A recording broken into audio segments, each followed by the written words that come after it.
council and will all be enacted by one motion. There will be no separate discussion of these items unless good cause is shown prior to the time the council votes on the motion to be adopted by roll call. Lambert, I make the motion to approve. Evans seconds. We have a motion by Lambert, a second by Bevins to approve the consent calendar. Is there any discussion? Seeing none, we'll vote by roll call. Bevins? Erickson? Yes. Lambert? Yes. Stunek? Yes. Pritchett? Yes. And Johnson? Yes, that motion carries. That brings us to the next item on our agenda, number 6, presentations. 6A is a presentation from Bladek from Tyler. Take it away, Tyler. Yes, thank you, President Johnson. Good evening, everyone. Just want to give some updates just in regards to the things that are going on around our community and obviously around the county, but also at the state level. As most of you know, the PPP, the Paycheck Protection Program, that program ran out of money last week. They had initially in the CARES Act had allotted $340 billion to fund this program. It ran out of money, I believe it was last Thursday. But just so that everyone knows what the state of Minnesota did, the state of Minnesota just over $9 billion in PPP loan requests that were approved. A little over 46,000 of those got approved at the state level. We're trying to pull together the numbers from the county. It is a little tough just because some of our lending institutions don't just work here in Crow Wing County. Deerwood has multiple locations throughout the state. So does Franz and so does Bremer. And so we're working with the leaders of those institutions to try and get some numbers, but I can tell you they're big. There's a lot of numbers. There's a lot of money that was utilized in the state or utilized in the county using this PPP program. And what I read earlier tonight, it looks like they're getting pretty close to allocating another $250 billion. Bremer, as one example, had 500 loans still sitting there waiting to be processed. So a lot of those obviously are here at the local level. So I think this is a great program. Obviously it worked and it worked quickly. So that's the benefit of it certainly is that it got money into people's hands and hopefully it was utilized to bring some workers back to work, which was what it was designed to do. So that's exciting. There's state programs that were out there. Some of those state programs have been tapped out to this point. Some of the emergency lending was tapped out. On our call this morning with the state commissioners, they're looking at other ways to potentially fund more of that. We'll see if that happens. I don't know. They weren't really providing any updates on that just yet. I hope by the end of the week they'll have some updates to see if more state funding will get out there. But as I mentioned, I think it was 2 weeks ago, is that they're all saying go to the federal level first, state, and then if there are local funds available, that they can go to the local funds next. One of the things that our Unified Fund Board did meet a couple of weeks ago, we met on the 7th, and the decision by our board was to keep doing business as usual and as designed. We're designing a gap funder, so that's what we continue to concentrate on. I will tell you that we did have, of the 14 loans that are active, we do have 3 loans that did request deferrals for 3 months.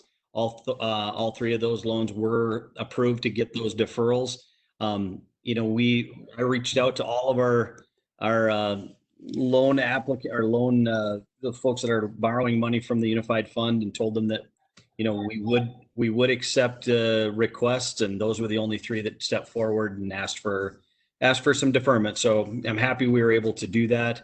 We'll move those payments to the end of it, and that'll be good. Again, we still don't have any, even with those deferments of the 14 loans, we still don't have any of our loans that are not up to date. Every single loan that we've done is up to date. We have 0 delinquencies, so we're pretty proud of the program and the way it's designed to work. So the big things the last thing I'll mention, the thing that are really still at the forefront is this unemployment insurance. The federal funding for those folks that are self-employed, the state of Minnesota still has not figured out the system to get that money out, nor has any other state for that matter. So if you are unemployed and were self-employed and you filed for unemployment benefits, that $600 a week from the CARES Act has not been pushed out to anyone yet. If you were unemployed and you're receiving state unemployment benefits, the federal money is flowing to you now. So that was Minnesota is the first state to get that up and running. So that's we're still just pushing out, getting information out as much as we can about the programs that are available and being here for a resource. So I'm happy to answer any questions that anybody might have, but we do have a Buff board meeting tomorrow. So we have 2 more loans that we're taking a look at and hopefully get approved tomorrow and we'll be able to get those funded. So thanks everybody. If you've got questions, I'm happy to answer. Mr. Chair Lambert, Tyler, Thank you, Tyler. oh, sorry. Hang on, Jen, I have a question and I'll recognize you. Okay. So the problem with the federal funds going to self-employed people is that if they get a 0 benefit, it doesn't get forwarded onto the feds, right? Correct. So why don't they just change the law temporarily that everybody who applies gets a $1 minimum benefit? That's a great question, Gabe, and I'm happy to ask that on Thursday morning. I have the ability to ask those questions at the state level. If you can, I'll articulate the best way I can, and we can chat a little bit maybe about that tomorrow. But I'm happy to ask that question. Yeah, I can chat with you tomorrow about it, but it just seems that simple, right? They get a $1 benefit from the state, send it on to the feds, they get a $600 benefit. But that's it. Jan. Oh, I'm sorry. Yeah. Thanks, Mr. Chair. Tyler, have you had a lot of people that are calling to have help with these applications when there was money? Or was it pretty much self-explanatory that they didn't need a lot of help? There have been the requests that have been coming through for assistance have been was initially with the EIDL loans, which was the emergency injury disaster loans. That was what SBA put out initially. The PPP requests, no, they have gone. I mean, I fielded a lot of questions from them, but we were directed to make sure that they went straight to their lenders because their lenders had the majority of that information and were the most equipped to handle that. But we're still getting questions on the EIDL loans, and we're still getting questions on the state funding. But Councilman Bevins, are you on still? I can't see. I am, sir. I'm here. Have you indicated a couple weeks ago that you had applied for the EIDL loan? Have you heard anything back on that yet? Yes, I did receive an email from the SBA with a confirmation number. I also filled out the quick form for the $10,000 as well as the PPP. My PPP has been funded through Bremer. As I mentioned last time, the $10,000 advance on the EIDL loan is being changed. I did receive another email saying that if your PPP was funded, your EIDL loan will be reduced or likely not funded to the full request. Yeah, and that's I heard that at the end of last week. They're really scrambling to get some information on how that's all going to play out, but I heard it was being reduced down to almost was the last conversation I was down to $1,000 instead of the 10,000 based on your request from the PPP. So You're right.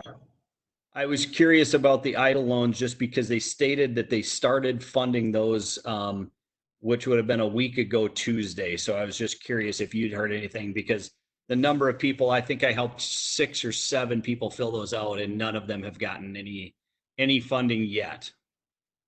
Nor have I. Thank you. Thank you. Any other questions of Tyler? All right. Thanks a lot, Tyler.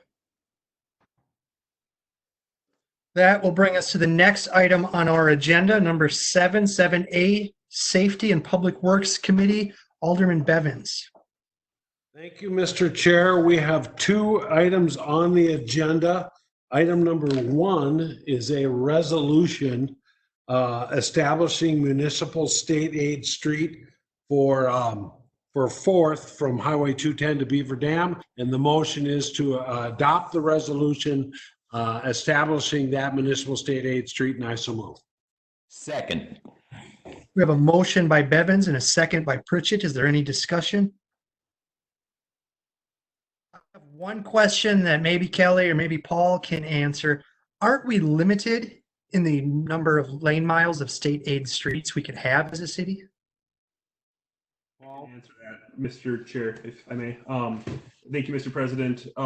We are limited to 20% of our approved mileage, but when we receive streets from other jurisdictions, such as MnDOT or a county road that was on the county state aid highway system, that is over and above our 20% allocated mileage, and thus why we would be receiving additional funds above our 20%. Thank you. Any other discussion or questions? Seeing none, we'll vote by roll call. Bevins, Yes. Erickson, Yes. Lambert, Yes. Stunek, Yes. Pritchett, Yes. Johnson. Yes, that motion carries. Alderman Bevins. Thank you, Mr. Chair. The second agenda item is the quotes for downtown landscaping.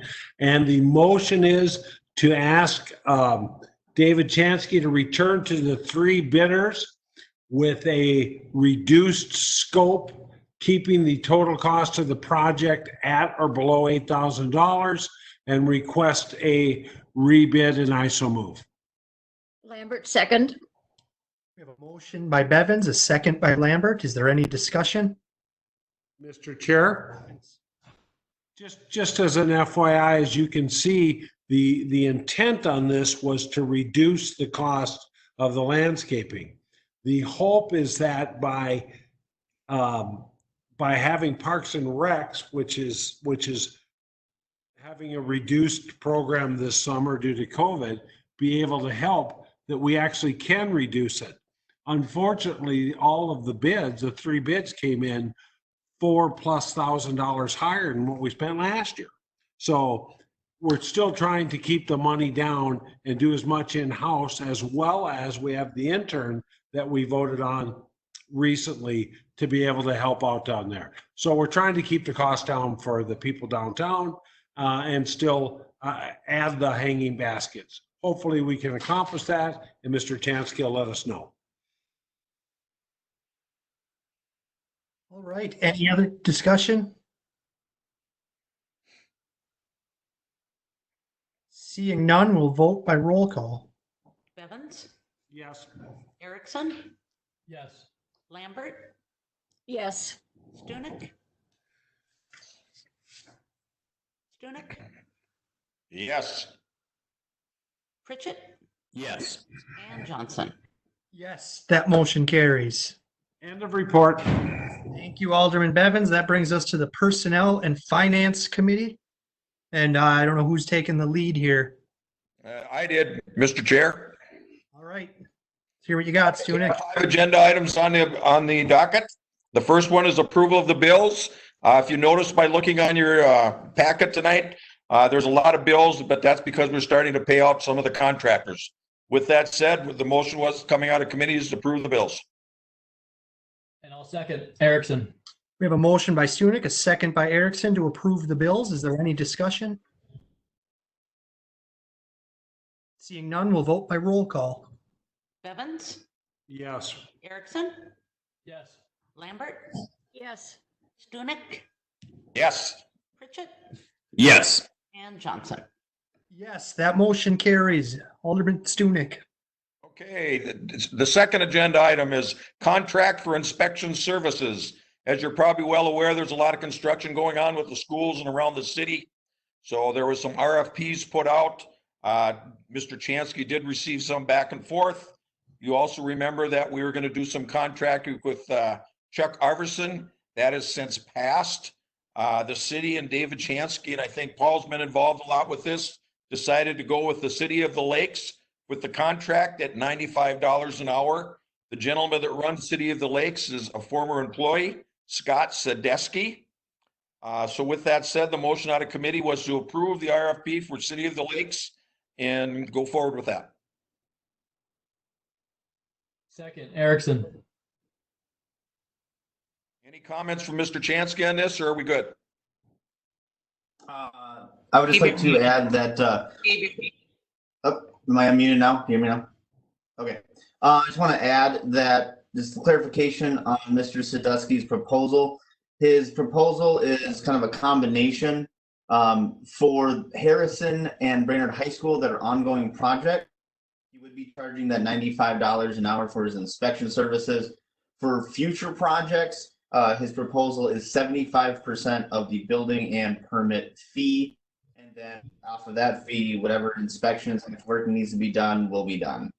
Other than that pretty much sums up most of what's already in the packet. Thank you for the addition. Mr. Chair, Erickson. Yeah, Tad, go ahead. I think you alluded to it a little bit there, David, but I just wanted to add, so that would indicate then that the city would get to retain 25% of those fees, whereas if the state took over, we'd lose all of that. Is that correct, David? Correct. So the city will still continue to keep 25% of that's the bill plan review fee. It doesn't touch, obviously SAC and WAC, all those fees we get. That way, at least we're still getting something back. If the state takes those projects back, they get all the fees, and there's a potential that they would not give delegation back later on. All right, I'm going to go out on a limb here and say we only received one proposal. Is that true? We sent it out to, I think it was 6 different that we identified that provided this service. There's a lot of inspection services that only really do residential, but don't have a delegation agreement with the state of Minnesota. I was in contact with another company called Minspec. They are a large firm that work all over this. They were very interested in submitting, and they actually have a delegation with the state to even do the plan review, actual plan review. However, when they engaged ICS, the school district's project managers, they found out that the plans for Lowell, Garfield, and Riverside are already at the state, so they wouldn't be able to do that. Therefore, they wouldn't get that fee, and therefore, because they are located out of Waconia, and because of the distance, they felt like they wouldn't be able to give a competitive bid, and therefore, they did not submit. I also want to add that Mr. Sadusky and his company, they were also the ones until recently that did all services for the city of Baxter until they rehired their building official a month or two ago. Thank you. Did that outfit out of Waconia indicate what is standard procedure? I mean, is taking 75% of permit fee kind of industry standard there? They did not indicate, only because we weren't necessarily sure everyone bid. So I don't know exactly what they were going to bid. In this case, I know talking with Mr. Sagussi, and he actually is on the call. If you want to speak with him, he did email me, let me know he is on the call. But part of that idea is you do hourly for those projects that are already ongoing, but then there's no hourly fee for this. So it's just a different way of managing it. I guess there's a lot of different ways in which people can. All right. I just think 75% seems like a very high percentage, but I don't know what the industry standard is. Are there any other? Alderman Pritchett. In case you know, Mr. Chansky, what is the cost of doing business like this compared to when we had a building inspector on staff? Well, inspector on staff. We had 3 staff members. I can't recall right off the top of my head what Mr. as the building official. I want to say it was about $30 something, $5 an hour. When we did put back out stuff, we got 0 applicants that have a delegation agreement. So what's interesting about any regular inspection services that may only charge $40 to $50 an hour, it's that specific has a delegation agreement with the state of Minnesota to inspect state projects, and there are very few entities that have that delegation agreement.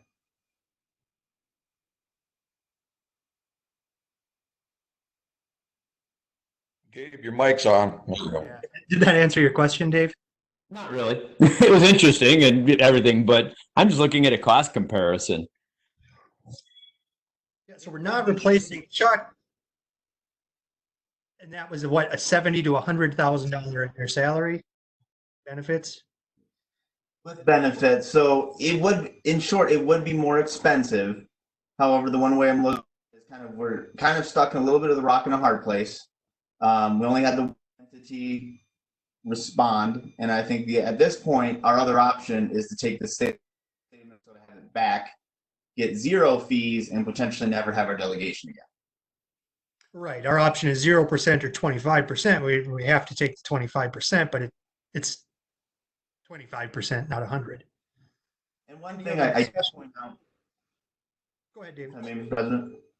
One thing I also did point out in committee is that as I discussed with Mr. Sadusky, he is very looking forward to working with my staff, especially building official Darren Deseth, which would help him get the experience he needs to ensure that in roughly 2 years, when he is eligible, he would be able to get that delegation agreement with the states. There's that benefit as well.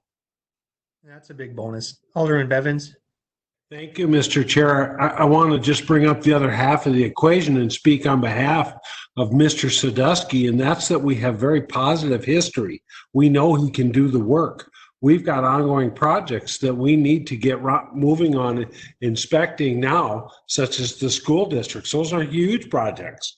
And I think he's the perfect guy to put on board because of familiarity. I understand it may not be the best financial circumstances, but I definitely want to speak in favor of moving forward with this now, so we don't delay on our projects. Thank you. Thank you. Any other discussion? Seeing none, we'll vote by roll call. Bevins, Yes. Erickson, Yes. Lambert, Yes.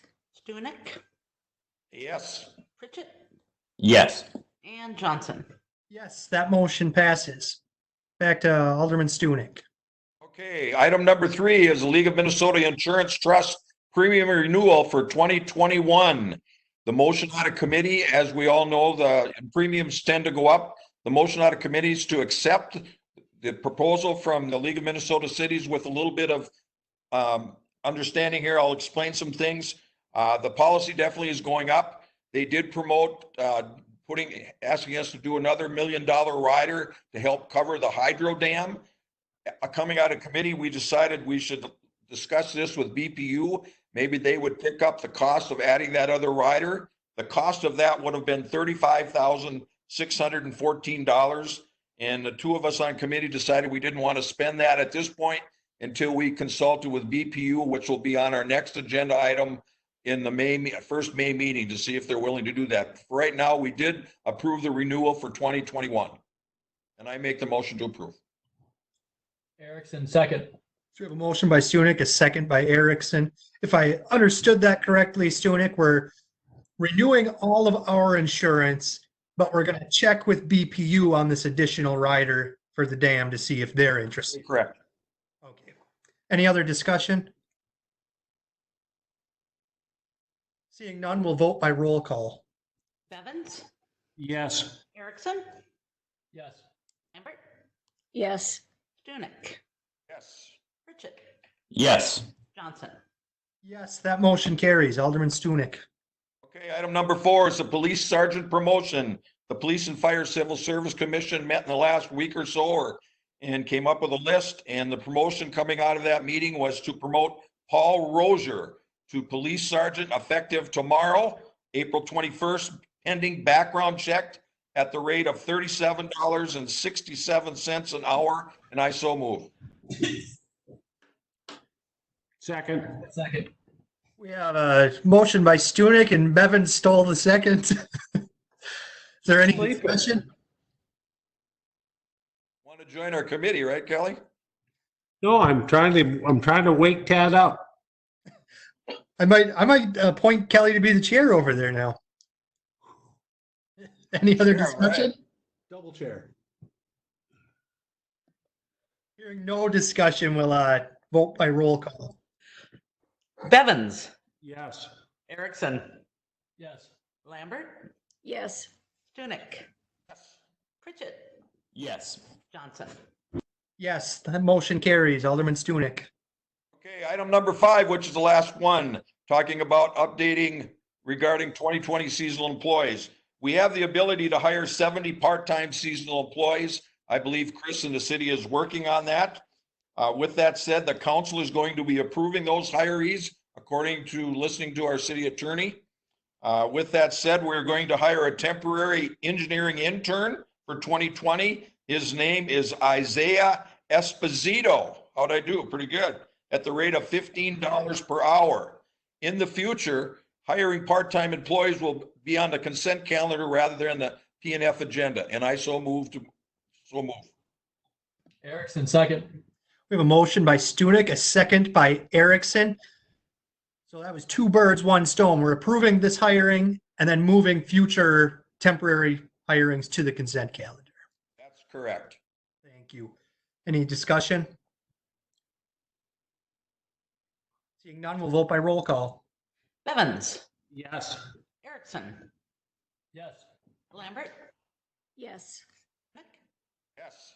Pritchett, Yes. Pritchett, Yes. Johnson. Yes, that motion carries. That's end of committee report. Thanks for putting up with me for the first time. Great job, Alderman Stunek. You're moving up the rankings. Yippee. That brings us to item number 8, unfinished business. Call for applicants. Mayor Bedeau.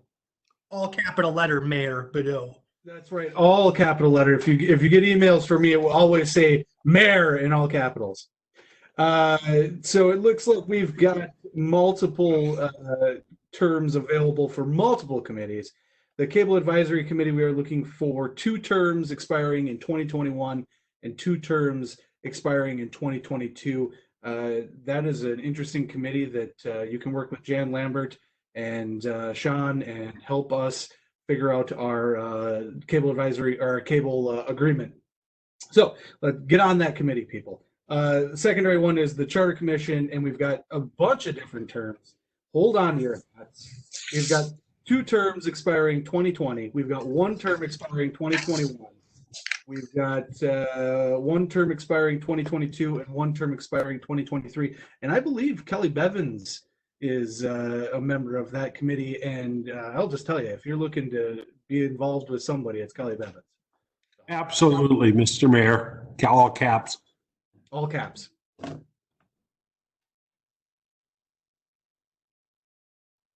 Any other appointments?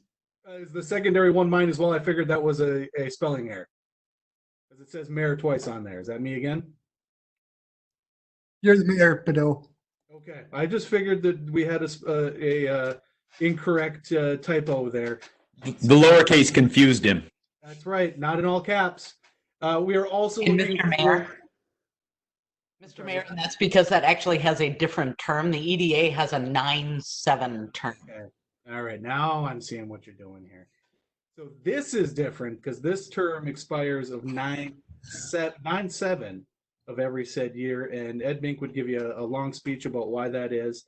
We're just going to go ahead and say that the Economic Development Advisory has 1 term available, and that expires of 2020.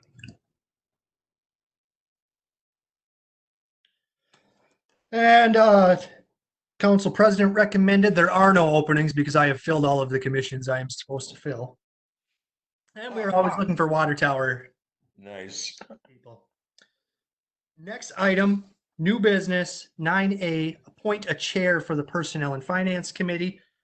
Alderman Bevins, I'm stealing Alderman Pritchett from you, and I'm going to shift him over to Personnel and Finance and have him run those meetings for the rest of the year. As long as that's okay with you, Alderman Pritchett. That is fine with me. Excellent. Thank you for your service. And then we're going to put the new guy or gal on Safety and Public Works in a couple weeks. Right on. 9B, authorize curbside pickup at the Brainerd Public Library. Is this Jennifer? It is, Mr. Chair. Thank you, members of the council. So the public library, Brainerd Public Library, is a part of the Kichigami library system. And all of the library systems in Minnesota take direction from the Office of the State Library Services, which is under the Minnesota Department of Education. Just in case you were wondering, I thought that was kind of interesting. While libraries are not allowed to be open under the governor's executive order, the Brainerd Public Library does continue to offer online and digital services and programs. But really what they would like to do is to start curbside pickup. But one of the things that Kichigami region has asked is that they get the approval of the local jurisdiction. So CRLS is asking for local approval, and the library board is asking the city council to authorize curbside pickup. So with that, Mr. Chair, we are asking that you authorize curbside pickup at the Brainerd Public Library. Thank you. I'll take a motion on that. Alderman Bevins? Moved. Second. Pritchett motion, Bevins second to authorize the curbside pickup at the library. Any discussion? Mr. Chair, Alderman Bevins? I presume this is by appointment. We're not going to have somebody standing out on the curb. Operating hours. Alderman Pritchett's the liaison. He can answer that. Make sure I'm not muted here. Yes, that's what it would be. There, our librarian Jenny Hill is looking at setting up times, like for example, from 10 to 4 on some days where you could call ahead and do that. One of the items of concern was to make sure that we have at least one, if not 2 days, where the hours might be later for people that are still working till 5, so that they'd be able to take advantage of the service also. But yeah, it'd be pretty much by appointment within certain slots. Thank you. All right. Any other discussion or questions? Seeing none, we'll vote by roll call. Bevins, Yes. Erickson, Yes. Lambert, Yes. Stunek. Stunek, I can't read lips. Yes, yes. Pritchett, Yes.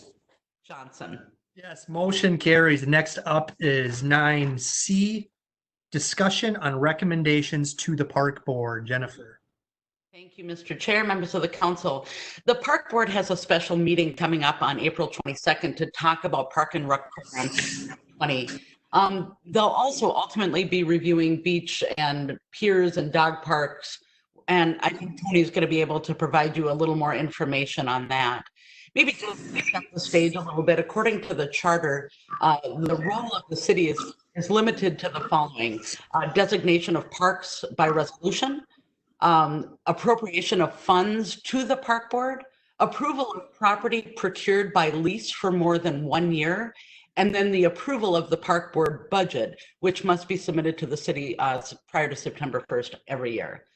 So while it is the park board's decision on the continuation, postponement, or cancellation of programs and operations of the park, Council President Johnson thought it would be a really good idea to prepare a letter from the city council that could tell them what the city council would like to recommend to the park board.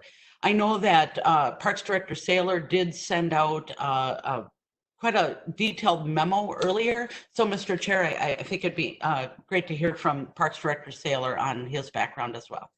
All right, Tony. All right, thank you, Mr. Chair. Good evening, everybody.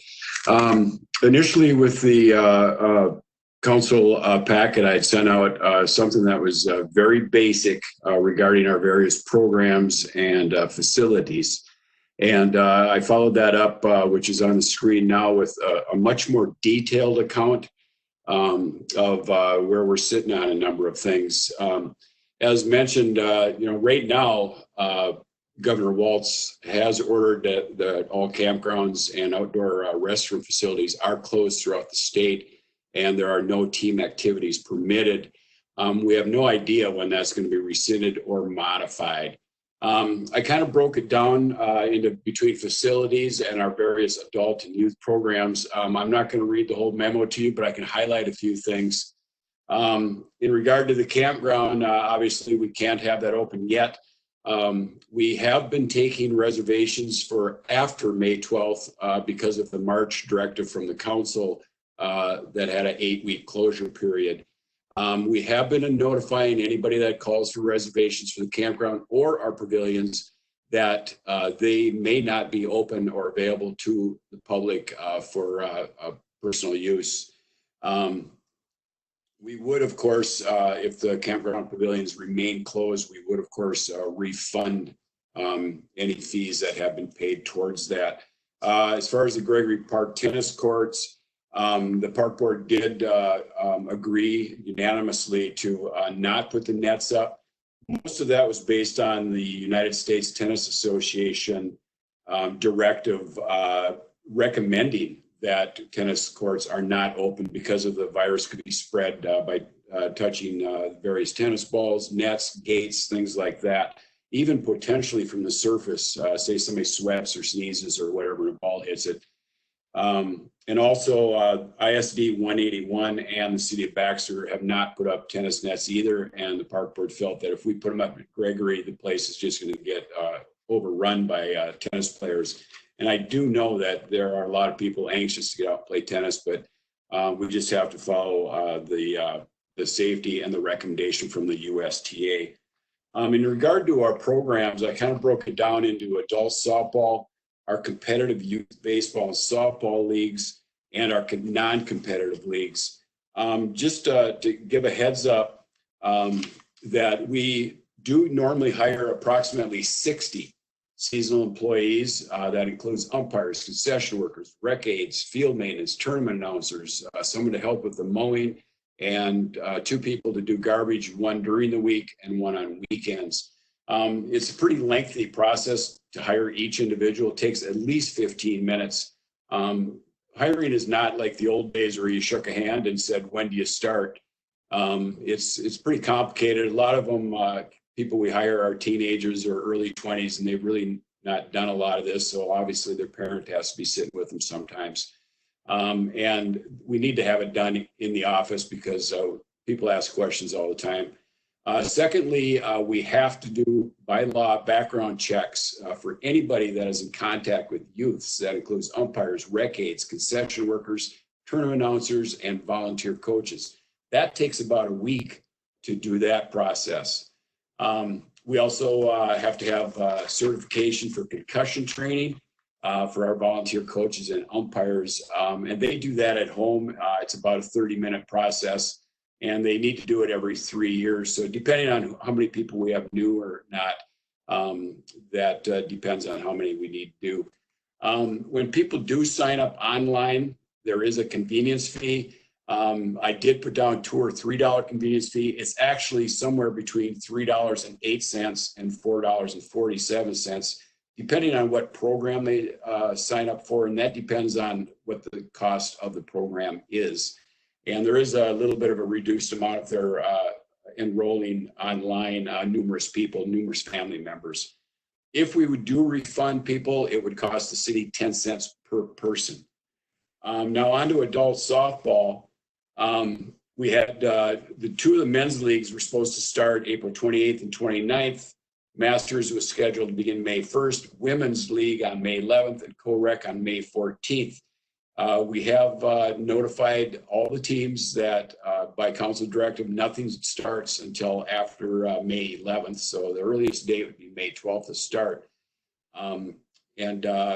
There is a policy on if teams do miss out on games because their season had started or should have started already, we would refund on a per game basis. And that fee differs for each league because each league has a different team fee because of how many games they play during the course of the season.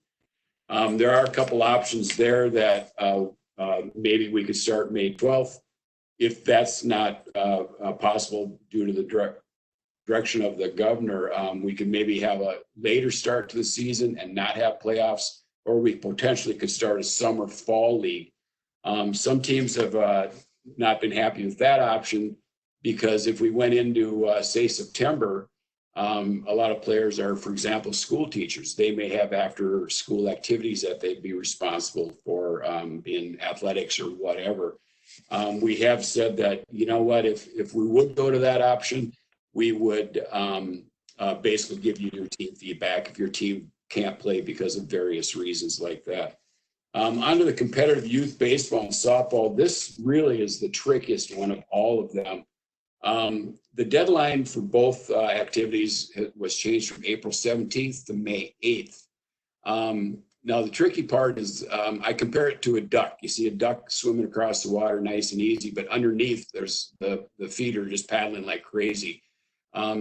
Before we could get going, we'd have to secure volunteer coaches. Often those come from the players who are registered. It's the parents of the players usually.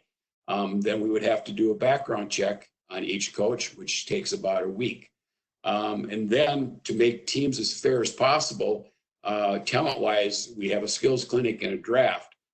Once all that's done, then we should have at least, I figure, 2 weeks of practices because people haven't been playing probably since last summer. And then we would have to get the leagues going. All of these, of course, we have to be hiring people. And ditto on the non-competitive programs, which would be relatively easy.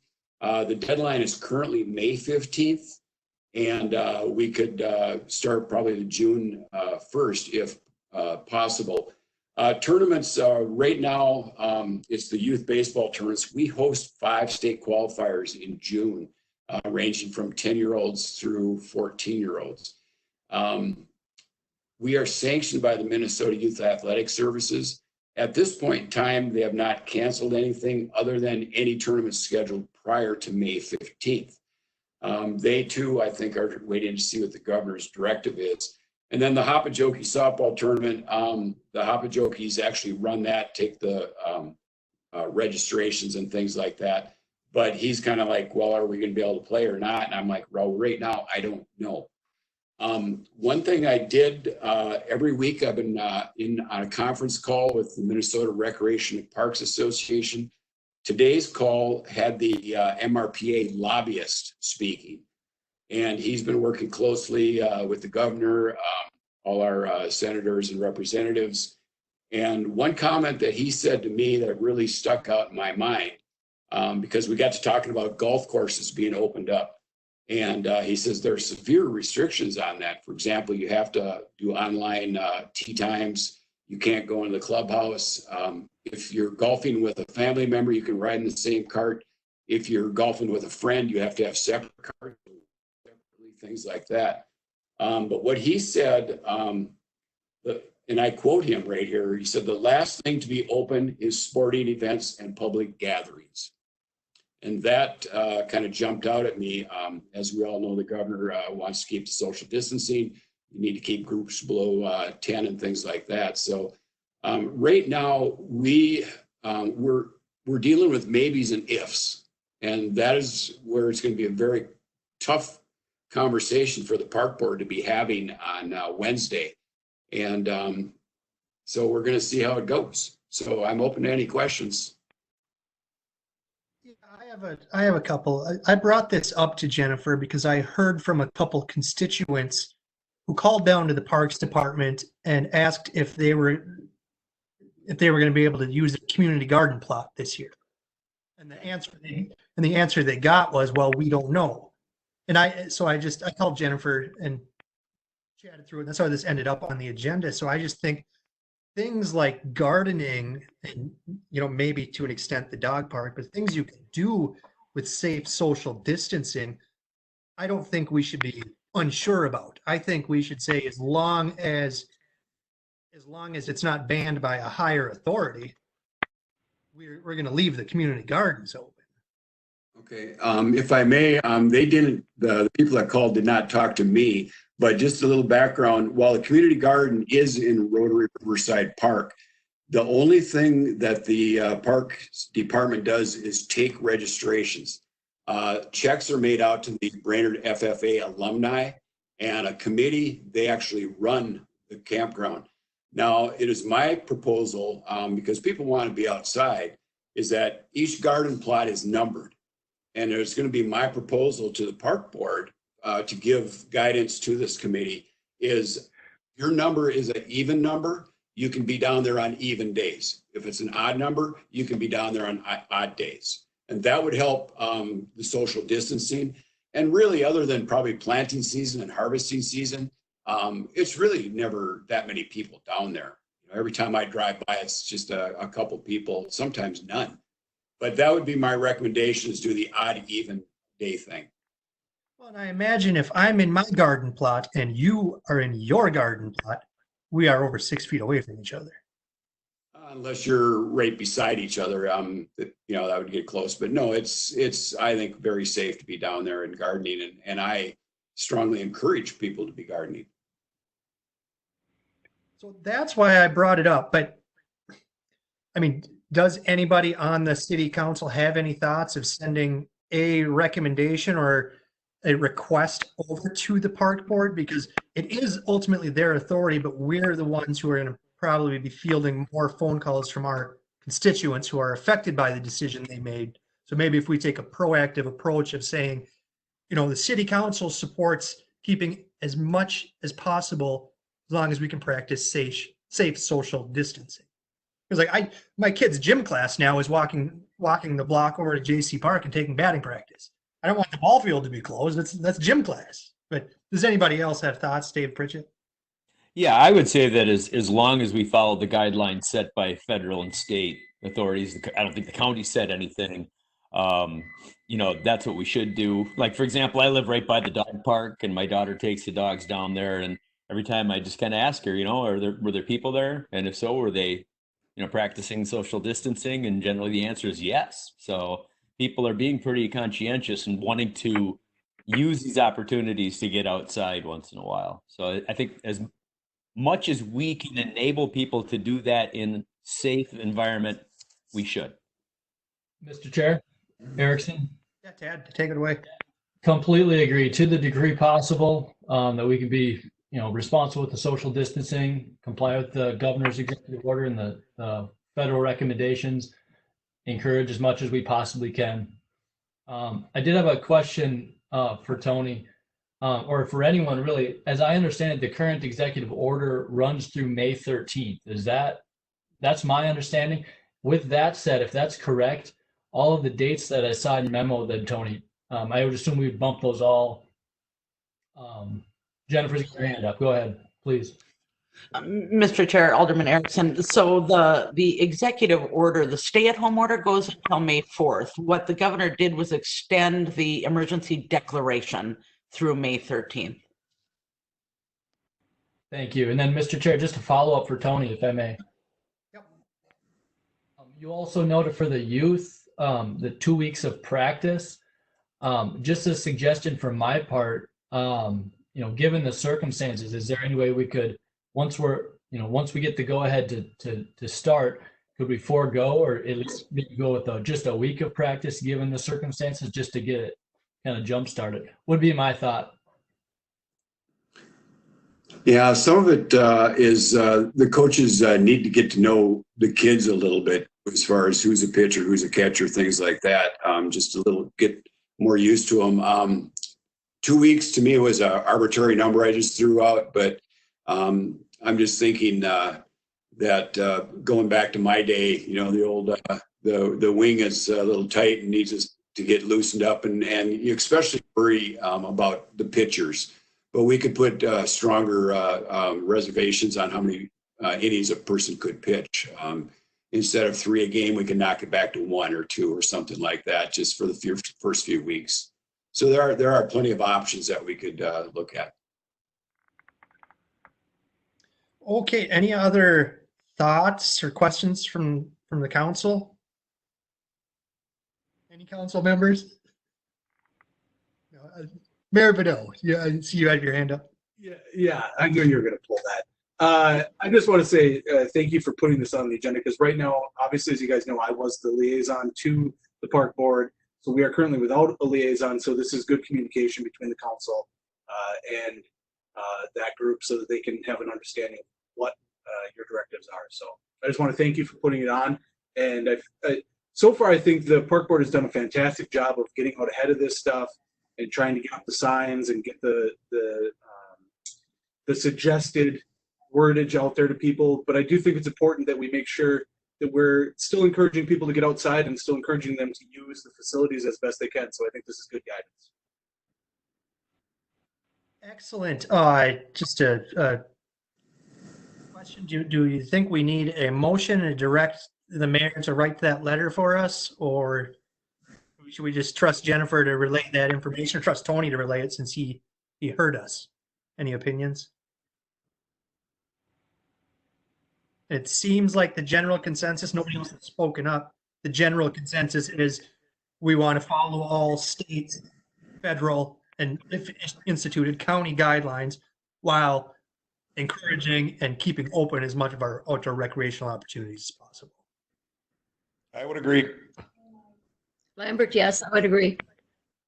Okay, so yeah, Jennifer, Tony. Conversation, people. Thanks for having it. And Mr. Chair, I will be attending the April 22nd Park Board meeting virtually, and I will make sure that I express to the Park Board the thoughts and the wishes of the council as well. So thank you. Thank you. And the council fully recognizes it is 100% the Park Board authority.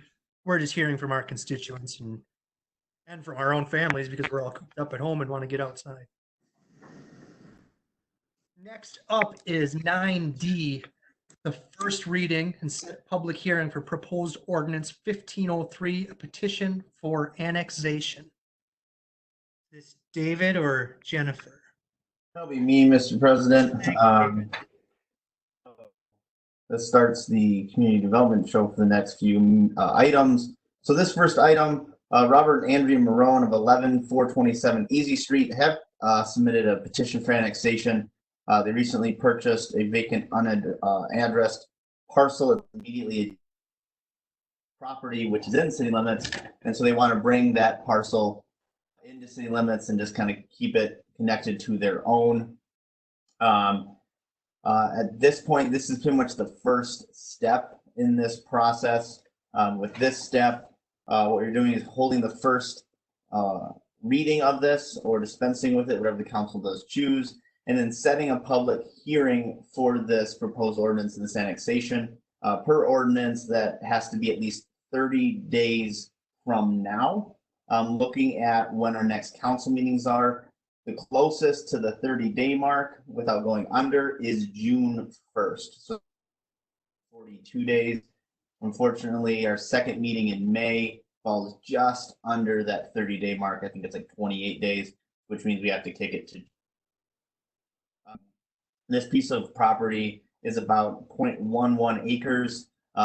From my professional opinion, looking at the property, it's a long, skinny piece of property, and really is unbuildable just because based off of what would be the zoning when it's brought into the city of R1, it just nothing would meet setbacks. It's only about, I think, 35 feet wide. So when you're looking at setbacks, you really couldn't put anything on that. So the Maroons are just they just bought it with an idea of extending their own personal property.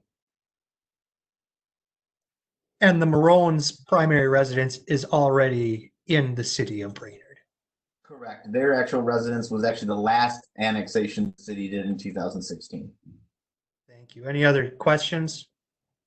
I'm ready for a motion. Lambert here, I'll make a motion to dispense with the reading, the actual reading of proposed ordinance number 1504. And set a public hearing for June 1st, 2020. Oh, I'm sorry, and set a public hearing for June 1st. Thank you. Mr. President, if I may, 1503 is the number on this ordinance. Second 1503. I'm sorry, 1503. Sorry about that. We got a second for 1503, Three. dispensing with the actual reading and setting a public hearing for June 1st, 2020. Any discussion?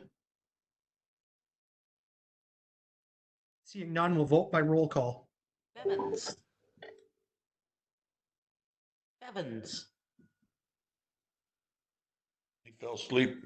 Bevins, yes. Eric. Drinks wore off. Erickson, yes. Lambert. Yes. Dunick. Yes. Pritchett.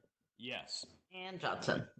Yes, that motion carries. Next up is item 10, the Planning Commission's report. And 10A is the first reading of proposed ordinance 1504, an ordinance to rezone property at 1420 South 6th Street from a R1 district to a B2 district. David Chansky. Thank you, Mr. President. This was submitted by Becky Dryberg on behalf of Trinity Lutheran Church, which resides at 1420 South 6th Street. The purpose of this rezoning is mainly to bring the conditional use permit of Trinity Children's Center, which resides within the building and on the property of Trinity Lutheran Church, into compliance with the zoning code. Currently, that CUP is considered legal non-conforming. When TCC came into existence in about 1990. At that time, commercial daycare centers were considered a conditional use in an R1 zone. However, in 2008, 2009, when the city last did its major redo of its ordinances, that use was removed from the R1 in any way. So it's not a permitted use, interim use, or conditional use. It's just not allowed in an R1, which makes their CUP non-conforming. How this all started is they requested with the Department of Human Services, which manages daycare centers, to increase their occupancy. When the Department of Human Services notified us, that's when I noticed that their current CUP specifically limits them to 35 children. So increasing that number would increase the use, and because it's legal non-conforming, you can't expand that use. So to alleviate that, they requested rezoning from R1 to B2, which is a neighborhood business district. In a B2, commercial daycare centers are again a conditional use. There are B2s in the vicinity on South 6th Street. The Planning Commission considered this, and they did add one finding of fact to my findings of fact that says this request does comply with Goal 1 of the Land Use Chapter of the Comprehensive Plan, which states, quote, support use development that is focused on integration instead of the separation of land uses. Again, this is just the first reading of this ordinance. The motion would be to dispense or hold with the first reading of proposed ordinance 1504. Motion. Jan, do you have a motion? Yes, I do. I'll have it correct this time, I hope. I make a motion to dispense with the first reading of the proposed ordinance of 1504. An ordinance amending, I can't read here, ordinance number 812 pertaining to the zoning in the city of Brainerd. Bevins seconds. We have a motion by Lambert and a second by Bevins. I have one question, David, that's kind of related. If it seems like kind of unnecessary to go through these steps, like we should just be allowing daycare centers, and maybe not in R1, I guess. Are there restrictions in our code that are preventing daycares from being able to operate or open up? Because that's finding good daycare is a challenge in greater Minnesota. So is there anything we can do to make it easier for daycares to operate in this town and not have to go through onerous process? So right now, daycares are only allowed in our commercial districts as conditional uses. The main conditions in that language is a lot of it has to do with parking. However, pretty much all of our business districts, we exempt parking, so we don't even have to necessarily worry about that. Other than that, there aren't a lot of requirements around the daycares. They are managed by the Department of Human Services. This one is very unique in that the other one I've seen, anytime we get notified of an increase in occupancy, which I've seen a lot, probably close to 10 to 12 in the little over a year I've worked for the city, notices I've received. And when I do my review to make sure they still comply with our ordinances, pretty much everyone else that has this limitation on, am I still here? Okay. This limitation is unique to TCC. I can't necessarily speculate why they limited that back in 1991, 1990. Why they did that. Other than that, that's really the only condition that's limiting them. The Planning Commission did look at what were other opportunities to help TCC comply. Another opportunity that I talked to City Attorney Lingle about was potentially tying them in under Trinity Lutheran, their CUP, and calling it a ministry of the church, which technically it is. But the Planning Commission ultimately decided that rezoning was probably the better option long term. Okay, thank you for that. Any other questions, comments? Oh, and one last thing, Mr. President, before I forget, there is a conditional use permit that was approved to go along with this. However, because one of the conditions is the rezoning has to happen first, we're going to wait to bring that CUP on for May 4th when the rezoning is approved. Right on. Seeing no other discussion, we'll vote by roll call. Bevins, Yes. Erickson, Lambert, Yes. Stunek, Yes. Pritchett, Yes. Johnson. Yes, motion carries. Next up is 10B, first reading of proposed ordinance number 1505, an ordinance to rezone unaddressed properties on 2nd Street Northwest and Jackson Street from R2 and R3 districts to a B4 district. Take it, David. Thank you, Mr. President. So this request was by Tom Lake on behalf of Gustafson Properties of Brainerd LLC. Remember, this is associated or was associated with the Northwest 4th Street reconstruction project. It has since kind of separated, but we're still going through this process. So this one before, it's a kind of a two-piecer. So there's two elements, this item and the next item that go together. Essentially, what Mr. Lake desires to do on his property is to develop mini storage facilities. He's actually been looking to do this for some time. He came before the Planning Commission back. It was October of 2018, looking to do the same thing. At that time, it was a text amendment to the R3, which was denied. And now he's looking to, what he would like to do is rezone it to B4, which is our general commercial, and then his alt for a text amendment to the B4 to allow mini storage units. And specifically, we put it in there as a conditional use. Technically, separate items. So this first item is the rezoning. And Councilmember Lambert can jump in, liaison to the Planning Commission. But during their meeting, the Commission did vote unanimously to deny this zoning request.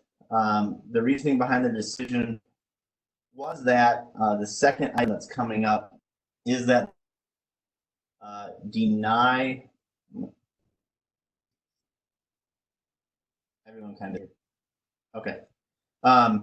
They are moving forward to the next item, did deny the text amendment. So they felt like without that, quote, that safety net, as I believe Councilmember Lambert put it, allowed by B4, B4 opened up a lot more uses that they weren't ready to consider yet. So they thought the property should remain residentially zoned at this time. One item that I did not make it into my report is that in their motion from the Planning Commission, they did include direction for the applicant to come back with alternate solutions to what they're looking for, and a recommendation that the council waive the 6-month waiting period to reapply. And I think we will be looking at potentially holding a workshop around early in May with an opportunity for the Planning Commission and the applicant to discuss this issue if the denial moves forward. Mr. Chair, Lambert here. Dave's spoke quite well of what the discussion was. And again, I was the one that I said, no, I wouldn't support it because not to have that protection of the CUP. So, and we all agreed on that. Okay, so I see it says Administrator Bergman is recommending to dispense with the actual reading, but that would be contrary to the recommendation that came from Planning and Zoning. So I have in the agenda, I have two options. One is to follow the recommendation, which is to deny or just not hold the first reading. Not holding the reading would also equate to denial that happened previously with an ordinance where the Planning Commission or the City Council just did not vote to hold the reading, and therefore the ordinance dies. That would be the first option. If the City Council agrees, or you could hold the reading if you disagree with the Planning Commission. Well, Mr. Chair, Jan, if you're ready for a motion, I will make that motion. absolutely. Make a motion. Okay. My motion is to deny holding the first reading of the proposed ordinance 1505, on ordinance amending ordinance number 812 pertaining to the zoning in the city of Brainerd. We have a motion. Second. We got a second from Pritchett. Yeah, David Chansky. May I just add clarification on the motion? If you just want to add in there kind of what was discussed at the Planning Commission, if the council is willing to do this, one thing the Planning Commission also asked for would be that the council waive that 6-month waiting period for the applicant to reapply. I agree. I would like to amend my motion. So we'll add that to the motion that we're waiving the 6-month reapplication time period. We had Jan and Dave both agreed to it. Any other discussion? Kelly? Thank you, Mr. Chair. I'm certainly going to support this motion. I think it's a good one. Thank you, Jan. However, I wanted to make a comment that I hope Jan can take back to the Planning Commission. And that's that I support this project.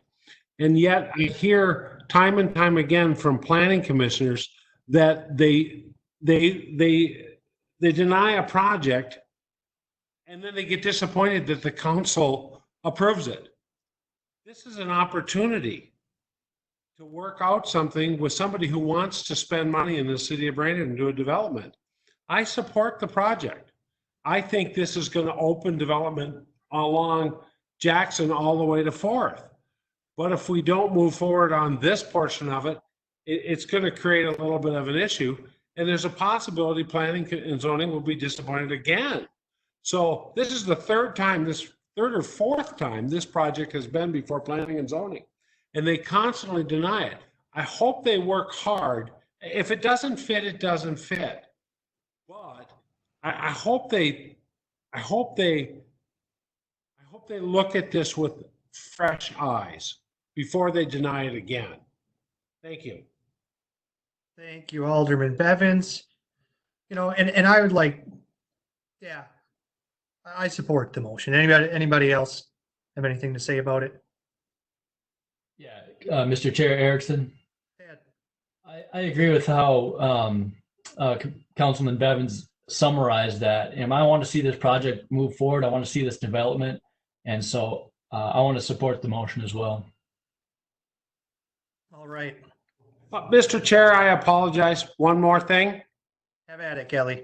This is in my ward, and I have heard, and I would like to pass this on to planning and zoning, some response from some of the citizens where Alderman Lampert lives, and they're all suggesting some sort of buffering.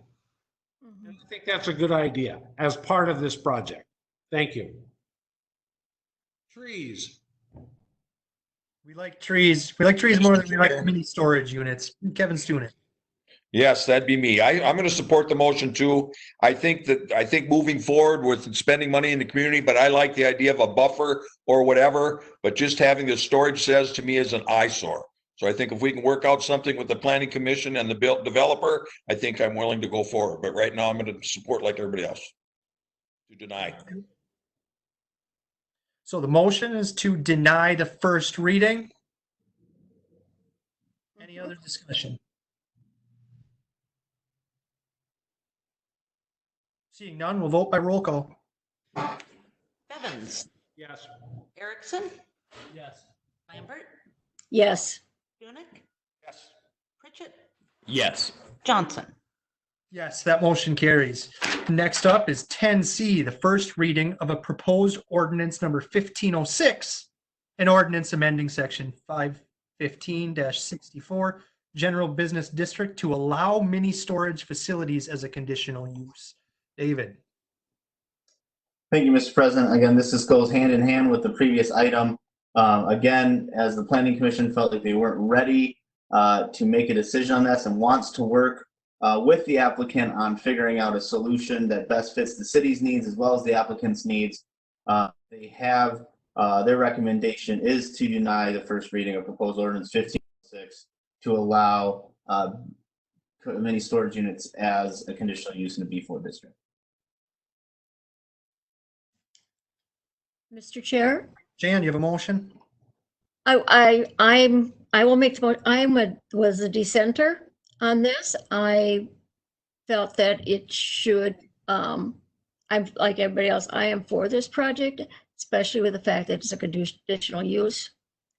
And the fact our future land map that we have has cited this as a B4. So I don't know how to go about this because I feel that we should have the first reading of the ordinance 1506 to allow mini storage facilities as a conditional use. That's my feeling. And again, I was the dissenting vote on that commission, on the planning. Your feelings wouldn't be hurt if I went to Kelly Bevins for the motion, then, would you? No. Kelly, you got a motion? Yeah, I have a couple of questions, but no, I'll make them. I'm somewhat confused, but I'll make the motion to, well, I don't think we should deny it. So I don't know if you want me to, but.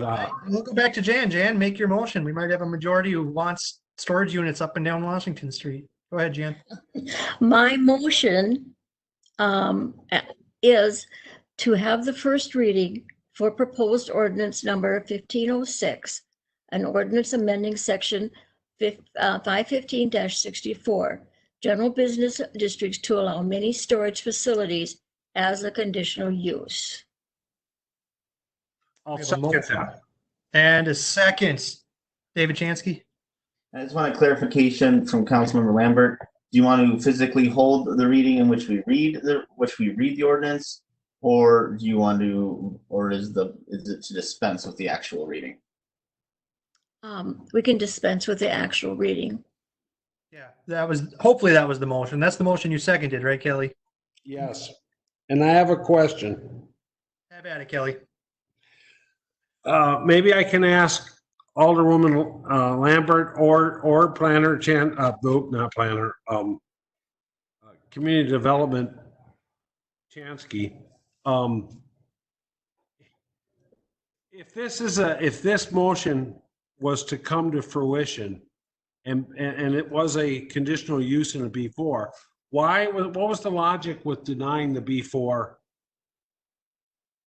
in the first motion? So I think I can take that. So at the Planning Commission, these items were swapped. Oh. Came first, and that's where Councilmember Lambert was the dissenting vote. And then they did the rezoning, and actually Councilmember Lambert made the motion to deny the rezoning because of the Planning Commission denied the B4. With the conditional use. Okay. That's the difference is on the Planning Commission agenda, they were swapped. We should have swapped them on ours. This is crazy now. Thank you. We already denied the, okay. Kevin Sunick. I'm going to vote against this because I don't see any difference between the two other than maybe the size of the storage sets. But again, I go back to, I think storage sets can be an eyesore unless we can work out something with the developer to have a buffer. So I'm against this. You know, Mr. Jan, go ahead. Mr. Chair, with the conditional use, there, David had put down the recommendations of some buffers and, you know, some guidelines. So with the conditional use, that would be, you know, we'd have that say. If we would have accepted the first one, we don't have that say. So that's why I support having a conditional use, having it as a conditional use and not as more as a permitted use. Okay, Does that make sense? that makes sense to me. I have a question for David or perhaps Joe. Say we make it a conditional use. And then with this project over on 3rd Street, we put in some conditions of screen buffers and screening and whatnot, and they meet all of those conditional uses. And then Joe Citizen goes and buys a different plot of land in a B4 and thinks he has the right. It's not by use, it is conditional use, I understand.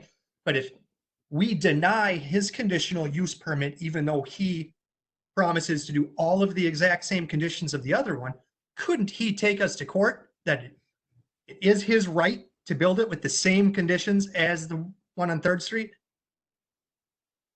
For the most part, yes. And I know Joe can add more. Essentially, with the point of the conditional use is allows to take in the situation of the. So you could, in theory, put some conditions on one and different conditions on the other. But there is kind of a misconception, and Joe can speak to this, that you can essentially deny conditional uses. But if to what your point, President Johnson, is meeting all the basic requirements, we really don't have ground to deny. And I think Joe can go more into depth about that. Well, and Mr. President, Council, he summarized it right at the end there. The thing with the conditional use is once you've met all the conditions in the ordinance, you have a right to the permit. And so if you allow something in one spot and you don't allow something in another spot without some very clear differentiation as to why, then yes, you're going to be in trouble in terms of an appeal. You know, given that, I absolutely cannot support a motion to put mini storage units in a B4 zoning district. If you look at our city's zoning maps, like the entrance to our town on 6th Street, the entrance to our town on Washington Street, those are B4s. All the way down 6th Street is a lot of B4 districts, and I don't want mini storage sheds on 6th Street. I don't want them on Washington Street. Frankly, I don't want them on 3rd Street, but 3rd Street is more understandable than Washington Street or 6th Street. So B4 is just not the right district for storage units. And I'll be voting against the motion. Kevin. Mr. Chair, just another comment. I support exactly what you said, Gabe, but I think this is a case where if we approve this one, it's going to snowball. And like our city attorney says, where it's going to be out of control, we can't control it. And I don't think we want that image right now. Thank you. Any other thoughts from Tad or Dave? Mr. Chair. Yeah, so with the understanding of the kind of the legal framework of how we'd have to handle the CUPs, I would vote against this as well. I agree how you'd summarize it, Mr. President. I wouldn't want that storage units allowed in those corridors. It's not the right fit for those corridors. Thank you. Any thoughts, Dave Pritchett? I agree with pretty much everything that's just been said. You know, the other thing too, building storage units in our B4s, if that storage unit is no longer used as a storage unit, it's harder to adapt that to other businesses. So that's another reason why I'm going to vote against this. Thank you. Anybody else? Could I jump in one other time? How about it, Ted? in addition to that, I think that's consistent with what the planning commission is saying, and I know they've cited the comprehensive plan as well. So I mean, I think what I'm hearing from the rest of us and my opinion, I think that's consistent with both the planning commission and the comp plan, which they're trying to execute or implement. Yeah, thank you. Any other discussion? Seeing none, we'll vote by roll call. Bevins, No. Erickson, Erickson, no. Lambert, Yes. Stunek, No. Pritchett, No. Johnson. No, and that motion fails. I'm looking for a motion to deny the first reading.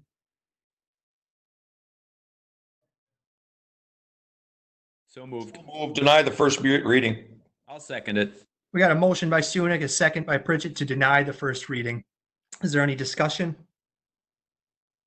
Mr. Chair, Oh, Jan, have at it.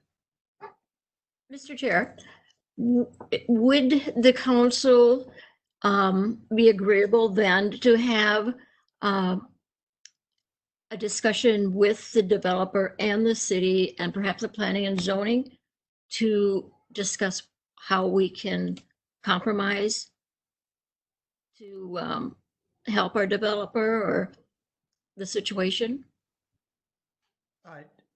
I would say I'm in favor. I don't think anybody would be opposed to having a conversation. David, you have something to say to that? Yeah, myself and Administrator Bergman, we actually had a conversation with Mike Duval, who is the vice chair on the Planning Commission on Friday. And one of the things he wants to do, and he's in the camp of let's have a discussion with the applicant to figure out how can we best serve the city and the applicant, much as with the council. And so he was recommending and would like to hold a workshop between the Planning Commission and the applicant. If we want to involve the greater council, we can do that as well. We're just waiting for the end of this meeting to figure out what the council's direction was before we scheduled that early May. Right on. And I would attend that, I think. And I think we have a clear majority that the council wants this project to happen on 3rd Street, but B4 isn't the right district. We got to just figure out a way how we can get the developer's project to work while not jeopardizing other neighborhoods or other parts of our community.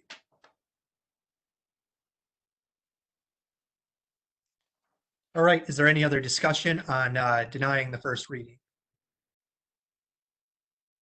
Hearing none, we'll vote by roll call. Bevins, Yes. Erickson, Yes. Lambert, I'm sorry, what is our motion? Motion is to deny the first reading. Yes.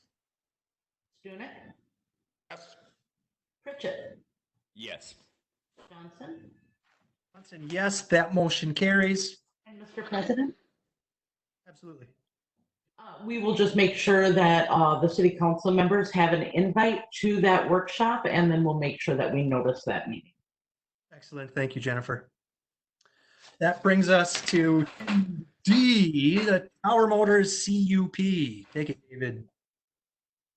Thank you, Mr. President. Last item for me today, Alice Doyle submitted a request on behalf of Tower Motors for a conditional use permit to operate an automobile with associated mechanic shop at 624 Washington Street.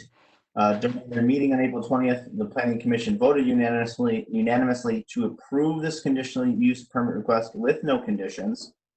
One thing I do want to add, Mr. President, I'm requesting, I apologize, I didn't have it in my, we're going back and forth how we want to do this. The applicant also submitted simultaneously an auto dealer license.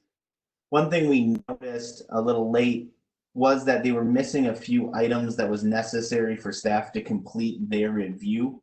What I would like to request from council is, in addition to approving this conditional use permit, would also be to simultaneously approve a secondhand auto dealer's license condition staff approval. That way we don't have to hold up their getting up and going. Otherwise, we'd have to wait until May 4th to approve that that dealer license.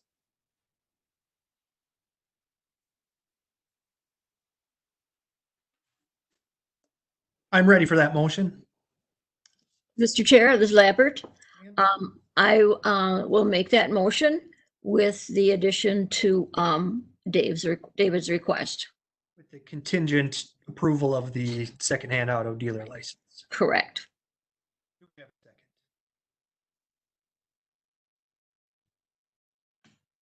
Second, Erickson. Got a second from Erickson. Any discussion? Seeing no discussion, we're going to vote on the motion to approve the CUP and contingently approve the second-hand automobile license. We'll vote by roll call. Evans, Yes. Erickson, Yes. Lambert, Yes. Peck, Yes. Pritchett, Yes. and Johnson. Yes, that motion carries. Thank you, David. That was a lot of planning and zoning. That brings us to the next item, number 11, the public forum. So we're going to do this like we did last time. Time is allocated for citizens to bring matters not on the agenda to the attention of the council. Time limits may be imposed. We have a handful of call-in users. Right now, I'm going to have Jennifer unmute you, or Sean, whoever's in charge of that. Let's unmute all the call-in users. And if you have called in and you have something to say to the council that was not on our agenda tonight, are they unmuted? Jennifer? Yep, I'm unmuting them right now. Okay. And I think Sean grabbed a couple of them too. Okay, so if you're a call-in user and you have something to say to the council that was not on tonight's agenda, please say your name right now.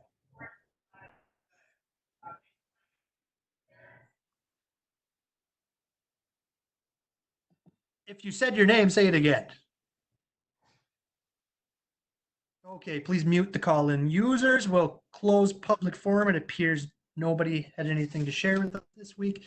That brings us to number 12, staff reports, city administrator report. Mr. President, members of the council, thank you very much. I'm just going to highlight a couple of things on the written report that I submitted in the packet. The farmers market, I just want you to know that we continue to work on that. Although this is one of those things that is clearly exempt in the governor's order. However, we just need to make sure that when we have the farmers market, that we have the ability to meet the guidance of the CDC. One of the things that I've talked to a couple of our organizations around the city, I think oftentimes things like this are more successful when it's a grassroots effort. I did ask the Downtown Business Coalition and the Crowing Food Co-op to see if they would have any interest in taking the leads on the farmers market. Both did decline. I know Mayor Bedeau is here. I know that this is something that Brainerd Community Action will discuss. Anyway, this will be coming back before you at your May 4th meeting. One of the things that I probably will be recommending is if the council would consider closing off a street in downtown Brainerd. I think that will really help with making those recommendations for the CDC be more easily attainable. When I talked to the Minnesota Farmers Market Association president, it sounds like that's one of the things that they're looking at doing is really doubling the space that was for previous years. And I think that would probably be hard to get in our parking lot. So anyway, just wanted to give you an update that we are continuing to work on that. Mr. Chair, excuse me, Jennifer. Mr. Chair, may I ask Jennifer a question now regarding this? Are you also speaking to the businesses downtown, especially if you're considering closing a street? Alderwoman Lambert, have not. That's one of the things that we'll be discussing in this upcoming week. I know that Teresa Woodward from Cattails has been pretty engaged in the conversation, but have not brought up to the Downtown Business Coalition or the business owners the recommendation or the thought of a recommendation to close the street. Okay, I would ask that you would get them involved a lot sooner than later. Thank you. Thank you. All right, Jennifer. All right. One other thing that I want to highlight that's in my report, and that's the City Hall remodel. So a lot of bad things have come out of COVID-19, but there have been some good things that have come out of COVID-19. Namely, we're about a month ahead of schedule on the City Hall remodel, and in fact anticipate the third floor, actually the interior of City Hall with the exception of the HVAC, to be done by May 1st. Again, about a month ahead of schedule.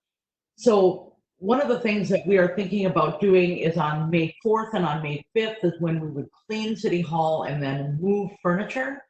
Since we're all working from home anyway, if the governor does lift the stay-at-home order and does not extend it past May 4th, our plan is to continue to work from home for May 4th and May 5th so that we can get that cleaning done and things set up in a position for us to return to City Hall on May 6th.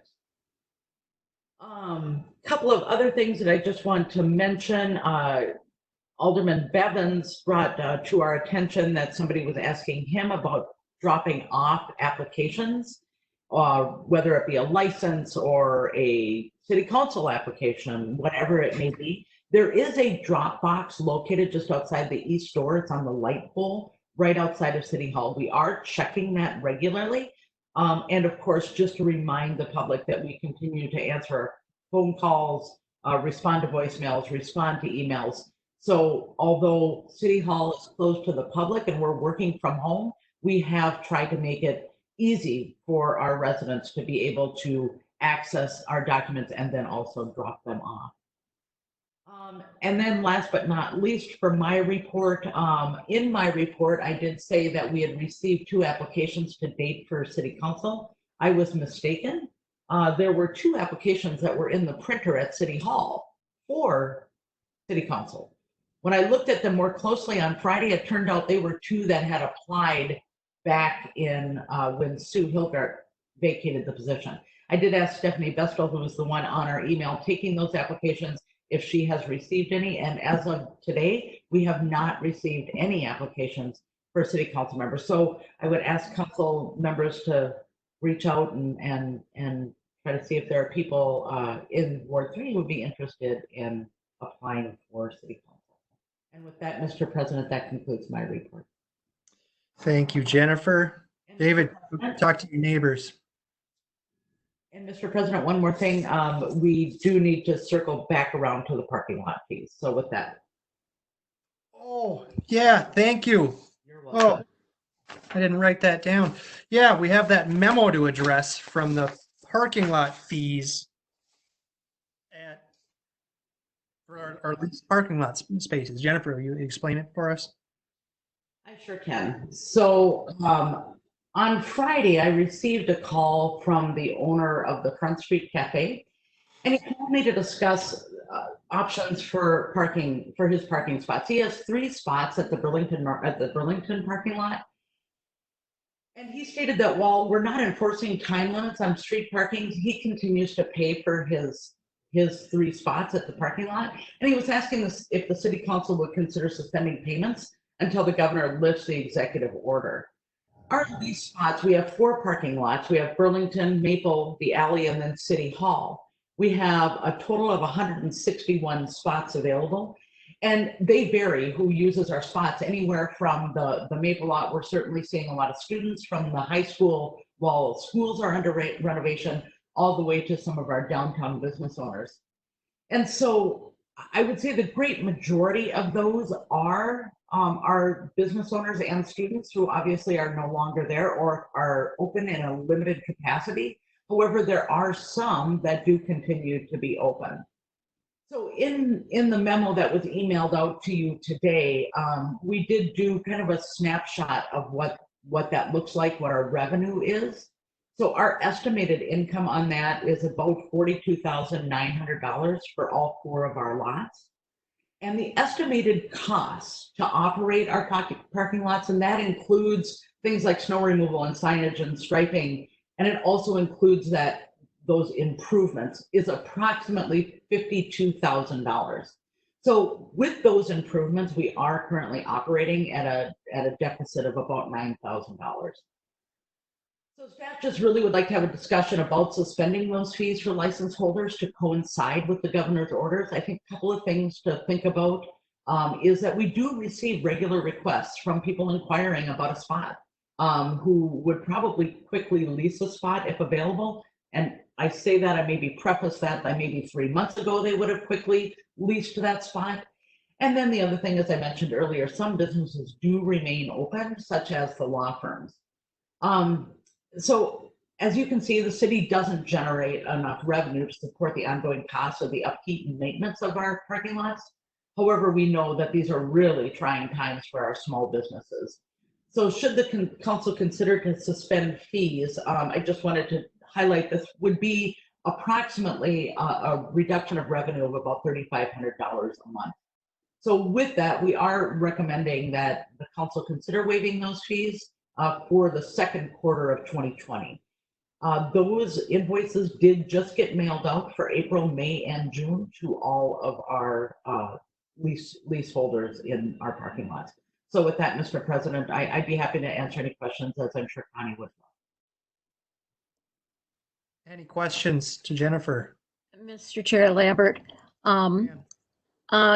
so are you saying that, or saying that if we do suspend these fees, that they would open up to other people then? Or what? I don't quite understand the statement about a lot of people have wanted spaces. So are we opening it up to other people for like 3 months to use those? Jennifer. Alderman Lambert, thank you. No, they would continue to keep those spots. Okay. All the fees would be deferred. Sure. Okay. Connie. I think that's one of the things that the gentleman from the Front Street Cafe was concerned about. He didn't want to give up his spot because he didn't want to permanently lose his spot. He wants to make sure that he has that spot once his business is fully up and running again. So I think that really was the impetus for this conversation. Well, he has a limited income or a significantly reduced income.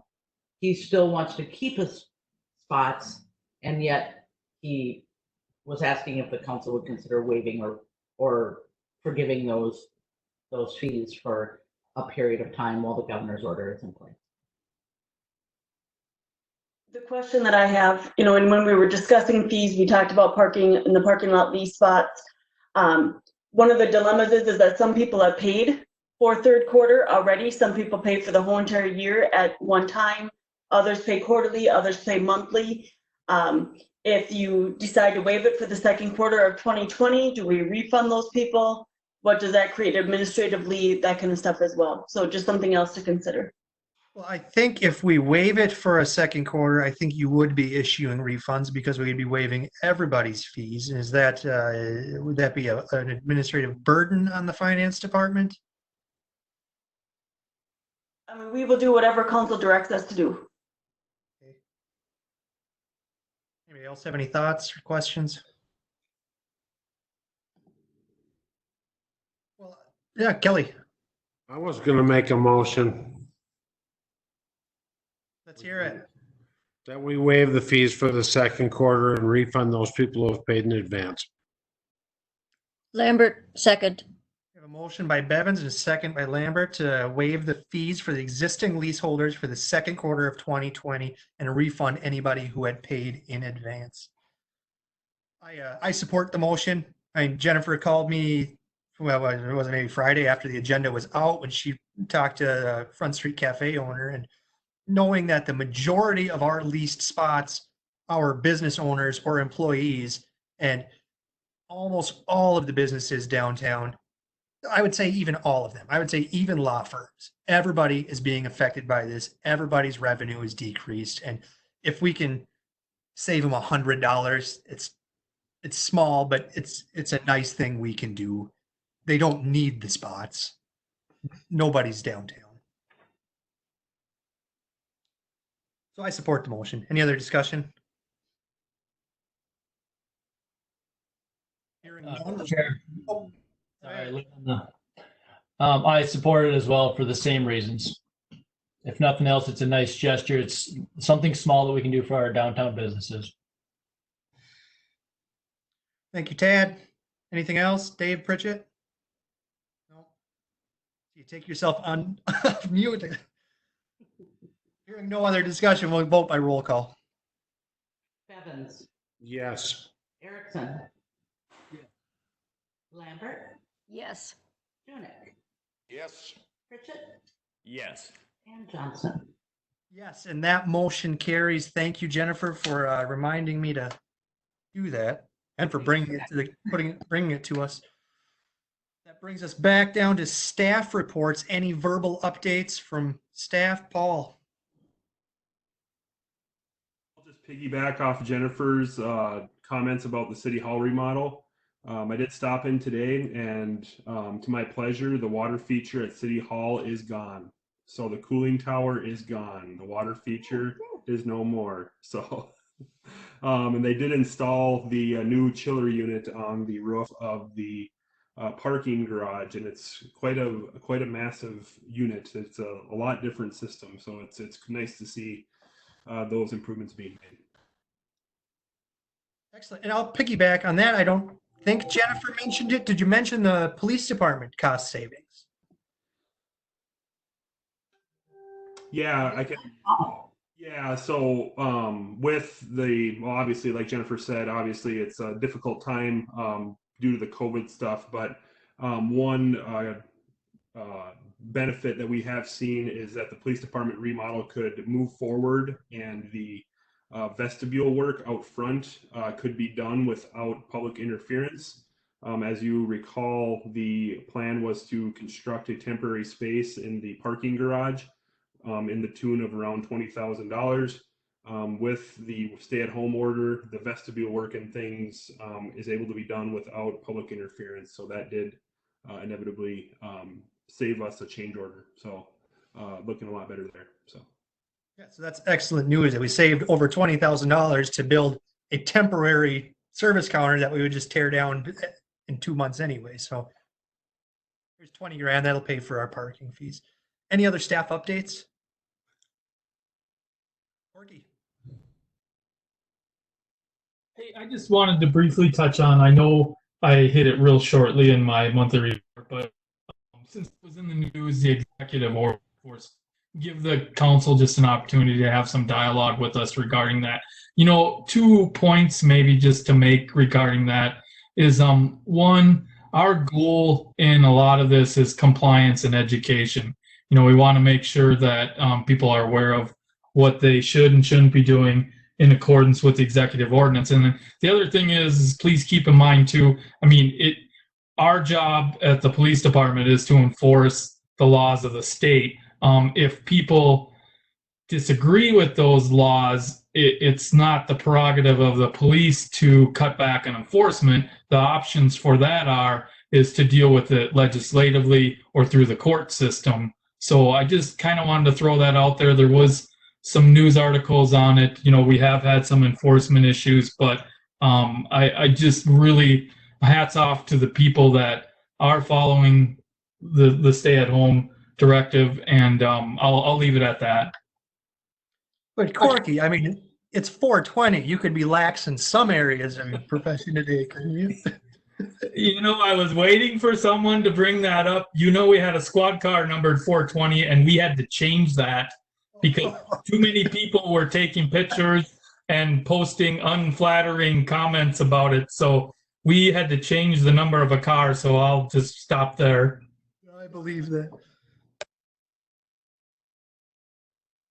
David, you had your hand up for an update? Yes, Mr. President. I just have 2 things. First, as a reminder to people, April 1st was Census Day. I just want to encourage people to respond to the census. It actually has a lot of impacts beyond representatives we get and how federal funding is allocated in many different ways. Crow Wing County, we are behind when it comes to the rest of the state. We're only at about 35% on a response rate. So I do want to encourage people to respond to the census. Every address, residential address in the city be that a single family home or a multi-family unit, should have gotten a postcard, and all that postcard does have a unique address, web address for you to go to respond to the census. About like 10 questions, should take you less than 10 minutes to answer it. So I do want to encourage people to respond to the census. The last thing I have is I'm pleased to announce that the building department side and the planning and zoning department side of our BSNA software did go live today. So we will be spending the next week or so kind of working through any little bugs we have, and we hope to go live on the web portal piece that allow people to apply for permits online in the next week or so. Good deal. Any other staff updates? Seeing none, we'll go to council member reports, and we'll go in the order I see you. Alderman Pritchett. Nothing to report. Alderman Lambert. Nothing to report. Alderman Bevins.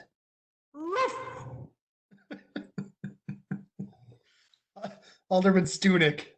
Yeah, I have two things. I love Paul's hat, and I'm going to go to the store tomorrow and buy everybody black glasses. Thank you. Alderman Erickson. Nothing to report other than I just want to encourage everybody, just, continue to stay patient, stay encouraged. And this is an inconvenience for everyone, so we'll get through it. All right, thank you, Alderman Erickson. I have one update from the HRA. We did repost the executive director position. The search team met today. It closed on April 15th. We met this morning, and we have 5 candidates we are going to get video interviews from to further whittle down, and fingers crossed, hopefully we'll be able to do in-person interviews on May 27th. But if not, we'll do it over Zoom, but we're expecting to have a new executive director in place by June 1st, hopefully. And since Alderman Bedeau is now the mayor, his council liaison spots all fell off. So we're going to need to find, staff is identifying which commissions need a liaison. And then I think we'll have the mayor or myself, whoever's the appropriate person, be appointing people after we get the new council member on board. And hopefully we can get Tad a little bit more work to do and get some good positions for our new council member too. And that's all I have. I think we'll take a motion to adjourn to a special city council. Oh, wait. Did you let the mayor do a report yet? No, mayor's report. Hey, how can you miss me with this big green screen behind? Yeah, I just want to say that first week went great. I was happy to hear from the public and glad to be moving in the direction that we are. I just want to thank the council super fast for the parking situation. These little things that we can do for our citizens are huge. And there's not a lot that we can do, but there are small things that we can help as much as we possibly can. And I want to thank you all for that. And I do want to just reiterate to everyone, same thing that Tad said. These are tough times and it's tough for everyone. And I know we're getting antsy, but we're going to get through this, and hopefully sooner rather than later. Hopefully the numbers continue to show positive improvements and we can start opening up and we can get back to work. So looking forward to that. Thank you, Mayor Bedeau. With that, I'll take a motion to adjourn to a special city council meeting, April 27th, 2020 at 6 p.m. Lambert, so moved. Bevins, second. Motion by Lambert, second by Bevins. And we'll vote by roll call. Bevins. Yes. Erickson. Yes. Lambert. Yes. Stunek. Okay, then. Pritchett. Yes. And Johnson. Yes, motion carries. We're adjourned until the 27th. Stay safe. We'll see you all later. Thanks. Everyone. Next Take week. care.